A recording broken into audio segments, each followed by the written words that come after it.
किती सुंदर अशी जाळी पडलेली आहे आणि अगदी मऊ लुसलुशीत असा हा घावणा तयार झालेला आहे. रेशमाचा रुमाल ज्याप्रमाणे असतो अगदी त्याप्रमाणेच तलम असा हा घावणा तयार झालेला आहे. कोकणातील अतिशय पारंपरिक आणि अगदी आवडीचा असा हा पाहुणचार आहे. न्याहारीच्या वेळी चहासोबत घावणा खायला कुणाकुणाला आवडतं हे मला कमेंटमध्ये जरूर कळवा. तर नमस्कार मंडळी, पूर्वास किचनमध्ये तुमचं खूप खूप स्वागत आहे. आज बनवणार आहोत तांदळाचे इन्स्टंट घावणे.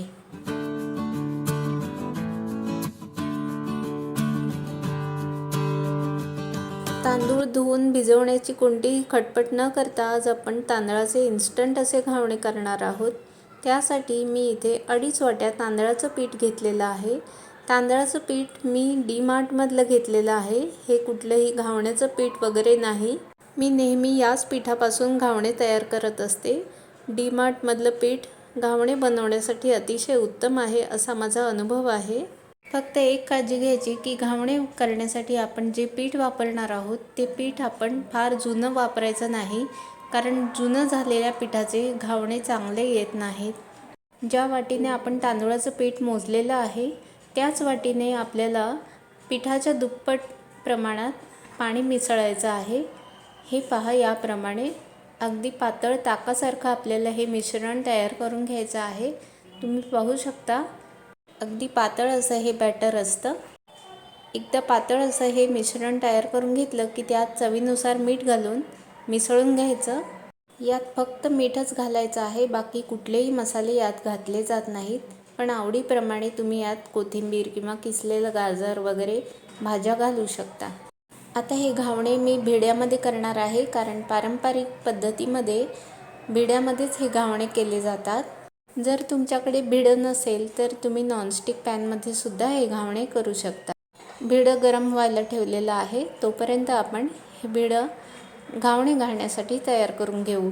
भिड्यावर पहिला घावणा घालण्यापूर्वी भिड्यावर 2 ते 3 चमचे तेल घालून नारळाच्या शेंबीने भिडं छान रगडून घ्यायचं आणि तेलामधून अगदी धूर येईपर्यंत भिडं गरम करून घ्यायचं आणि गॅस मोठा ठेवूनच आपण यावर घावणा घालून घ्यायचा. गॅस मोठा ठेवूनच आपल्याला भिड्यावर घावणा सोडायचा आहे. ही गोष्ट अगदी लक्षात ठेवायची, कारण यामुळेच घावण्याला छानपैकी जाळी पडणार आहे. आता घावणा सोडल्यानंतर 2 मिनिटासाठी या घावण्यावर झाकण ठेवायचं. याने घावणा अगदी छान आतपर्यंत शिजतो. आता अगदी 1 ते 2 मिनिटांनी आपण झाकण काढून पाहूया आणि पहा, साईडने हा घावणा छानपैकी उचललेला आहे. फार कष्टही करावे लागले नाहीत. अगदी सहजपणे हा घावणा भिड्यापासून निघून आलेला आहे. तर आता हा घावणा फार गरम आहे म्हणून आपण एका जाळीवर काढून ठेवू, कारण असाच जर आपण घावणा ताटामध्ये ठेवला तर हा ताटाला डसू शकतो. या घावण्याची वाफ निघून जाईपर्यंत आपण दुसरा घावणा घालून घेऊ. चमचाभर तेल घातलं, पुन्हा पहिल्याप्रमाणे नारळाच्या शेंबीने भिडं रगडून घेतलं आणि गॅस मोठा करून यावर आता दुसरा घावणा घालायचा आहे. घावणा घालताना प्रत्येक वेळेला आपल्याला हे जे घावण्याचं बॅटर आहे ते वरखाली करून घ्यायचं आहे. ही गोष्ट अगदी लक्षात ठेवायची आणि गॅस मोठा करूनच भिड्यावर घावणा सोडायचा आहे. हा घावणा सोडताना साईडनीच सोडायचा आहे, कारण भिडं मध्यभागी अतिशय जास्त तापलेलं असतं. भिड्याच्या साईडने आपल्याला अगोदर घावणा सोडायचा आहे आणि नंतरच हळूहळू मध्यभागापर्यंत जायचं आहे.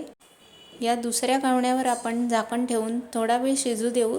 तोपर्यंत हा आपला पहिला घावणा छानपैकी तयार झालेला आहे. तुम्ही पाहू शकता अजिबात हा मध्ये कुठेही फाटलेला नाही. तर आता हा प्लेटमध्ये आपण काढून ठेवलेला आहे. आता दुसऱ्या घावण्यावरचं झाकण काढून घेऊ. पाहूया हा घावणा कसा तयार झालेला आहे. हा सुद्धा घावणा अगदी छानपैकी साईडने उचललेला आहे. तुम्ही पाहू शकता अगदी हळुवारपणे कालथा घालून हा घावणासुद्धा आपण काढून घेऊ. हा सुद्धा आपल्याला जाळीवरच काढून ठेवायचा आहे आणि याची वाफ गेली की मग आपण दुमडून प्लेटमध्ये काढून ठेवू. अलगदपणे हा घावणासुद्धा आपण जाळीवर काढून घेतला. चमचाभर तेल भिड्यावर सोडून घेऊ. पुन्हा पहिल्यासारखं नारळाच्या शेंबीने भिडं छानपैकी अगदी रगडून घेऊ. भिडं अगदी छान तापलेलं आहे, तरीसुद्धा आपल्याला घावणे सोडताना गॅस मोठाच करायचा आहे. ही गोष्ट लक्षात ठेवायची.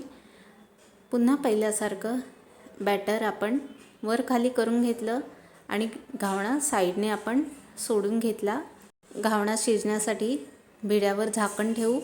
तोपर्यंत दुसऱ्या घावण्याची आपण घडी घालून घेऊ. दुसरा घावणासुद्धा आता वाफ गेलेली आहे.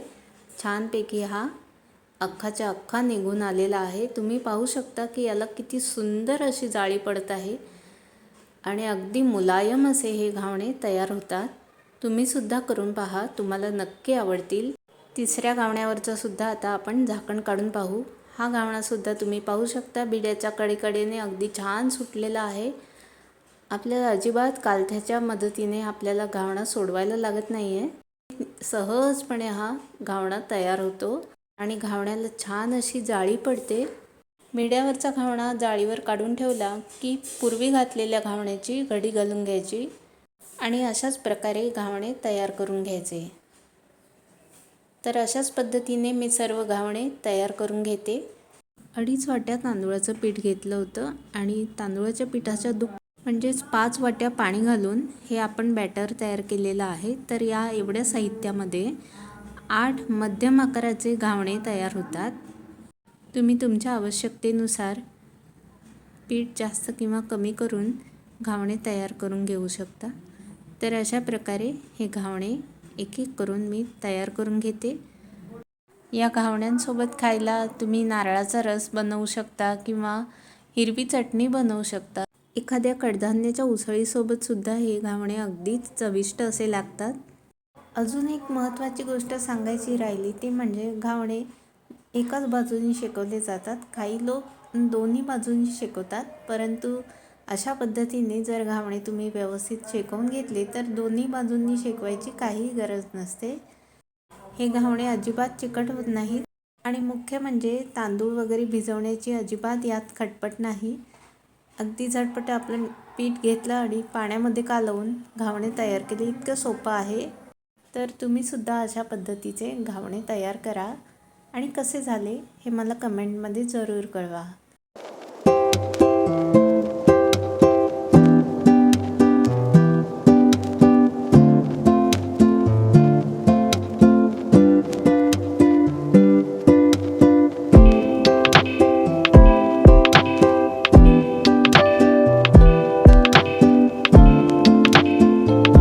तर अशा प्रकारे तांदळाच्या पिठाचे इन्स्टंट घावणे तयार झालेले आहेत. अगदी मऊ लुसलुशीत असे हे घावणे तयार झालेले आहेत.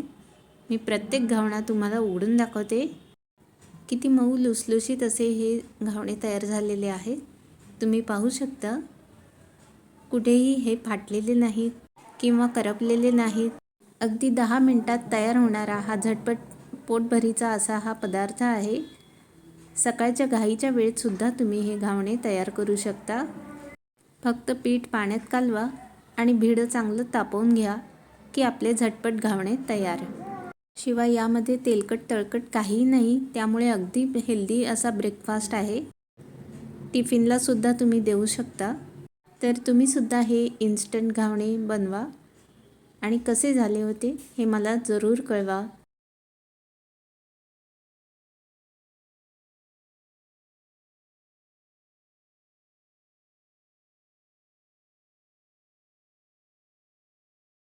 बहारदार रेसिपीसह आपण पुन्हा भेटणार आहोत. तोपर्यंत काळजी घ्या. व्हिडिओ शेवटपर्यंत पाहिल्याबद्दल खूप खूप धन्यवाद.